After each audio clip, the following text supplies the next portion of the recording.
Today's episode of The Read Pile is brought to you by Audible.com. Get a free audiobook download and a 30-day free trial at www.audibletrial.com/nerdupmedia. Over 150,000 titles to choose from for your iPhone, Android, Kindle, or MP3 player.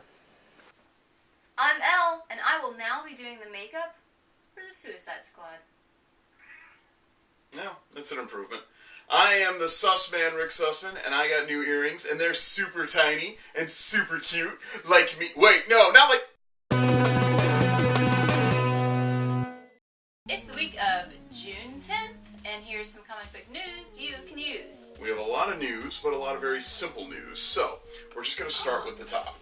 Okay. Most important of all, the Punisher has been cast and will be in Daredevil 2, and for those of you playing at home, it's Shane from The Walking Dead. He's going to be Frank Castle. What are you hmming about? We'll see. We'll see. We'll see if we can pull it off. I'm excited about having the Punisher, Okay. but we'll see if he can do it. Who? Shane will be fine. Alright. Okay. Next up, if you go, and this is sort of a local comic book shop kind of news kind of thing, but if you go to your local comic book shop, you'll get one of those cool Harley Quinn masks like you got. You could also get a Batman Beyond mask. Our shop was limited to one or the other, and Harleys were going fast, so we went with Harley, because, come on, Harley versus Batman Beyond, is that even a question? But other cool stuff that they had was this awesome schematic of the new Batman suit. It's called Project Batman, and it's really, really awesome, and you can see, like, they've got the Powers logo on there, and all of what the Batman suit is capable of. Rechargeable hybrid fuel cell power pack, mech ventilation, because that's important.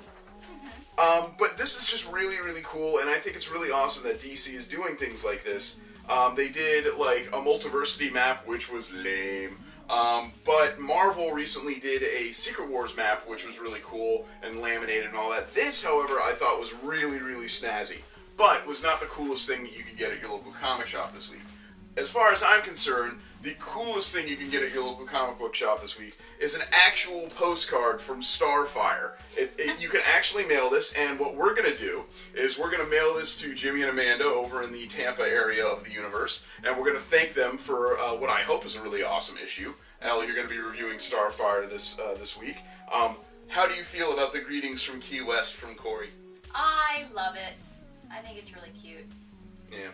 So, that's pretty cool. You can get all that and more at your local comic shoppery. But, bigger news is the fact that Punisher will be in Daredevil. He's freaking out. He's like losing his mind. Hold on, wait. No, it's not coming off the Fortress of Nerditude wall. But you just assume that up there is that's the first appearance of Punisher, and I just like staring at it. It has to stay up there because he gets sticky fingers and What? candies. What? No! We got a lot of books to review. Let's go review books. Time for comic book reviews. So we are going to start with a somewhat newbie. It's going to be issue 2 of Insufferable. So, first issue, I liked it, but I wasn't overwhelmed. I just knew that I needed to know a little bit more about the story.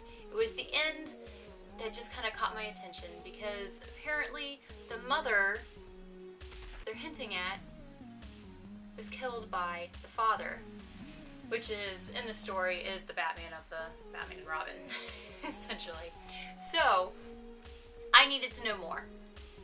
And we pretty much immediately find out how she died, but I guess that was a kind of a letdown. I'm like, I thought there was going to be more to it, and we were going to have this runaround. But then, we find out, there's a bunch of other stuff going on, and there's a possibility that maybe she's not dead, or maybe she's reaching out from the dead, and it's kind of nutty. So, still interested. We'll see. Oh, but the unbeatable Squirrel Girl. So last issue was kind of a hey, you can jump on here. It wasn't a big storyline, but it was a cutesy little throw together little stories here and there from people in the city kind of thing. And that was fun. So now we are back on board with let's get talking. Let's get back to her. And we are introduced to some other characters that are probably going to team up with her later on. I don't know why not. I mean, it's when you find out who it is, it's going to be expected. It's cute, it's fun, and you get to see how she's loving life and her alter ego, can't even talk. And I don't know, it's just fun. It's cute, fun read, and I like it. Speaking of cute, fun read, Harley Quinn. So, Harley Quinn. Now, if you didn't read the back of the Convergence Plastic Man, we got to find out just a little bit more details about each character that's part of the gang of Harleys. And it was really cute to see all the different names and the reasons why, and it was fun. So we are back on board with the storyline, talking about her gang and how it's going, and you get to see her getting a little closer to her little squeeze that she's got going on.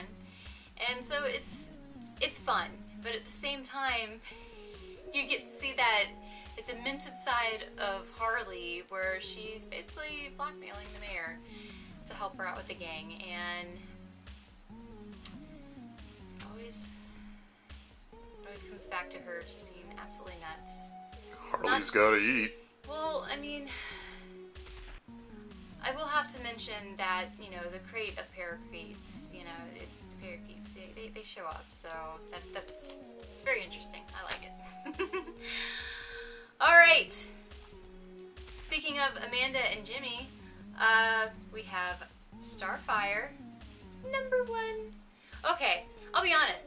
I never really was interested in reading about Starfire. I was like, alright, nothing against her, but didn't really have much of an interest anytime I ever read of her character in another storyline, whatever. So, if you haven't, this would be a really good issue to try out, because this actually made me care about the character. I don't know, I think it's something about their writing and artwork, and it just kind of sucks you in. It's not an overwhelming storyline, but they're getting you started. They're telling you about her and where she came from, her backstory, and they are basically giving her relationships with people here on Earth immediately. And I really like that. I don't know. I don't know how to explain it. It's not overwhelming, but it was a really great read. And if you haven't really read anything by the character, like I said, great issue to pick up. Oh, Snyder. Batman! Alright, so, Gordon, as Batman, I wanted to be upset. I wanted to hate it. I wanted to hate it so much. I don't hate it. It's a big surprise. I know, I'm surprised. But it's kind of weird. I need to read more to really tell you if I'm absolutely in love or if I'm just accepting it. But then you get to the end of the book,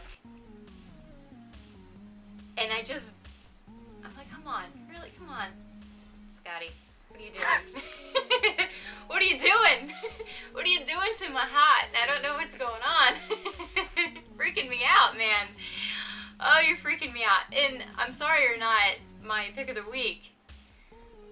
I think it's because you made me cry a little on that last page, and I don't like this. I don't like what you're doing to my emotions, man. But I love you. Alright, moving on. Okay. My pick of the week. Wonder Woman. Yes, I know, it's the annual. What? Okay, Rick's making me some weird looks at me. I don't know what's going on. Didn't it come out last week? Okay. I get it. This was my read pile. Does include last week's, the ones I got shorted on. But you know what? Still, it was this good. And you know what? It wasn't even solely the actual read of it. It was more of the backstory. Blew my mind. That much that it's going to cover these 2 weeks, and you don't even have to consider the front part of the book. No, the front part of the book. Okay. We'll cover that. So, basically, firstborn, he's dead. Okay, but Wonder Woman, disrupted something, kind of shook the world literally, and brought to life tons of souls that have been kind of just laying there waiting. And it was a very, very quick fix. I was a little disappointed about that. And then they rush over. Okay, now we're going to talk about Donna Troy. Remember her? Yeah, let's talk about her. Okay, that's all figured out. But, the back story. Oh my god. Okay, so the witch brings Donna Troy back. Now we get to find out, who is she?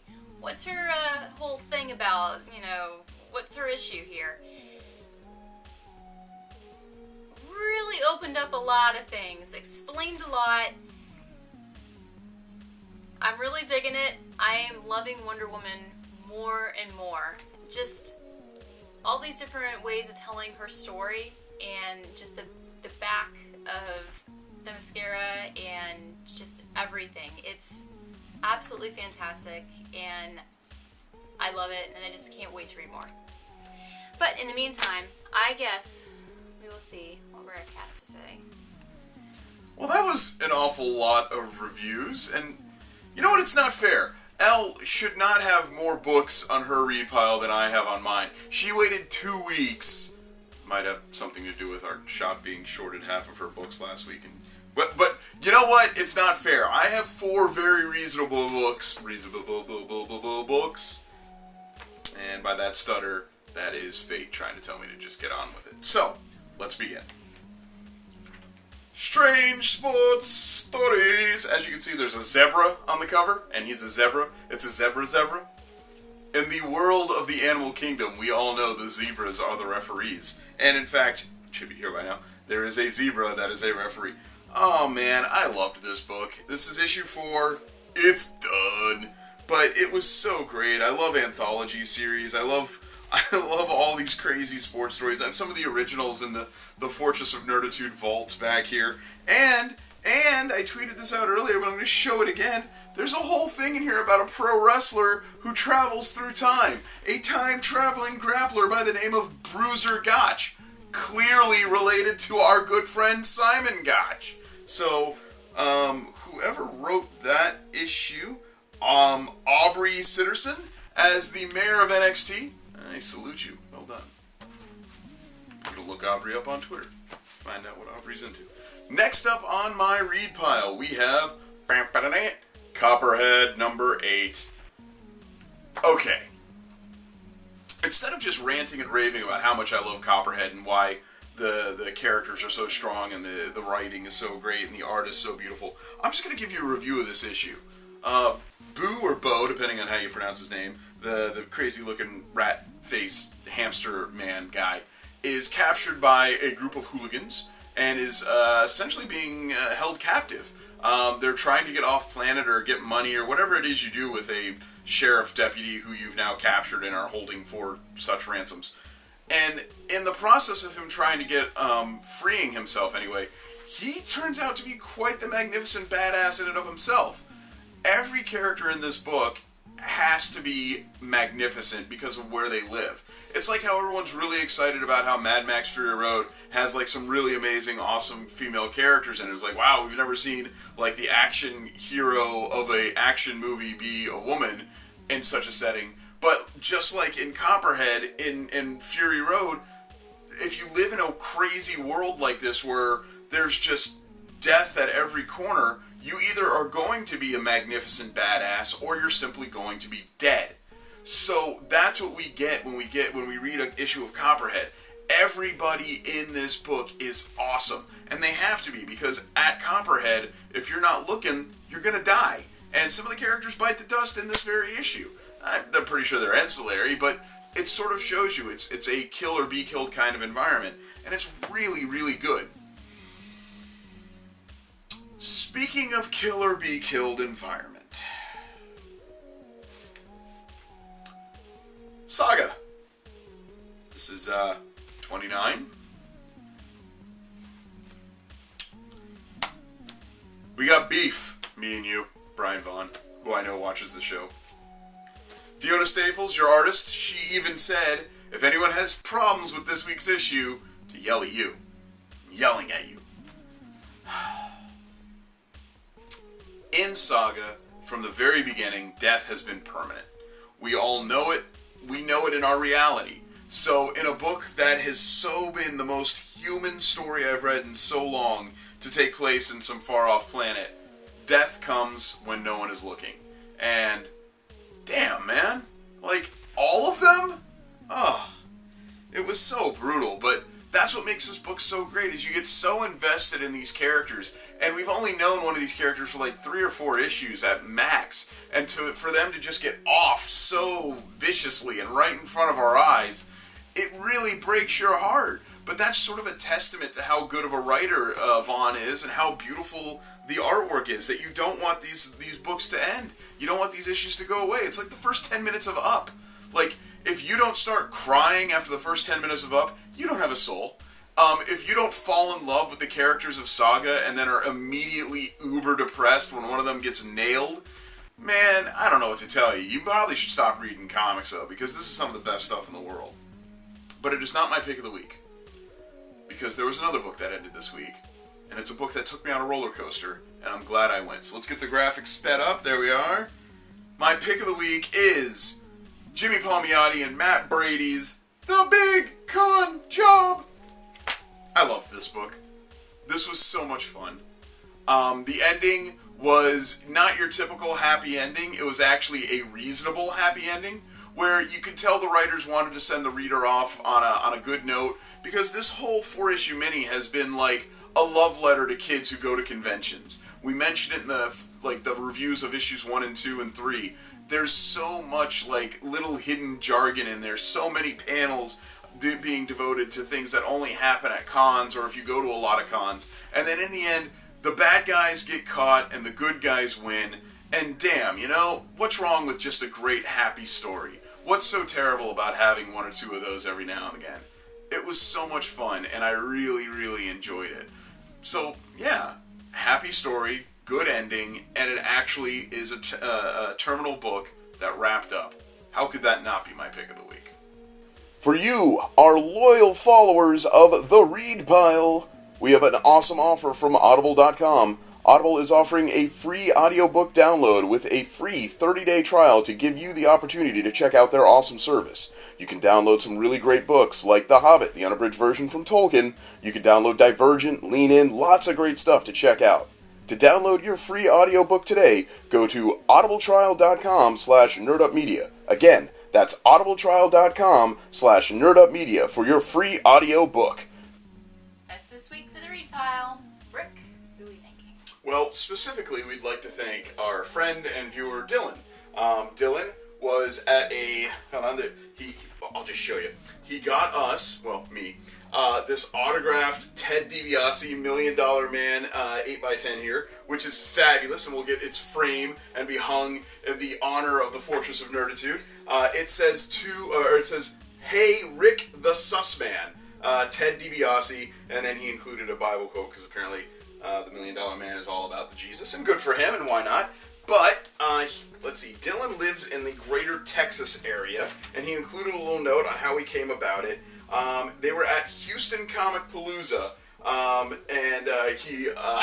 he watched an episode of The Read Pile and noted that we have lots of references to wrestling, and figured there would be no better way to honor us, The Read Pile, than getting one of the greatest heels of all time, the $1 Million Man, to sign an autograph to me. So it's gonna go up here with the Simon Gotch one, and all the cool stuff that we have here that people send us. If you'd like to send us things, you can find me on Twitter at The Read Pile, and occasionally even Elle tweets out stuff too. It's pretty interesting. Sometimes. Yeah. So thank you, Dylan, and we'll see you guys next week.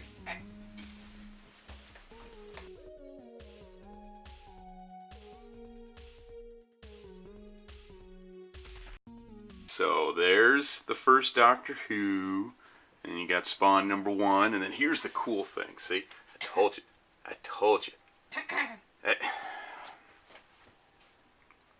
What is it? Hey, we've got to talk. I need to give you my resignation. Why are you resigning from your duties as Reed Pile co-host? I decided I want to join the Gang of Harleys. The Gang of Harleys? Yes. You're going to be in the Gang of Harleys? I think it would be fun. Are you going to be Harley Quinn? I like it, yes. That was supposed to be a joke. And I'm taking the cats. What?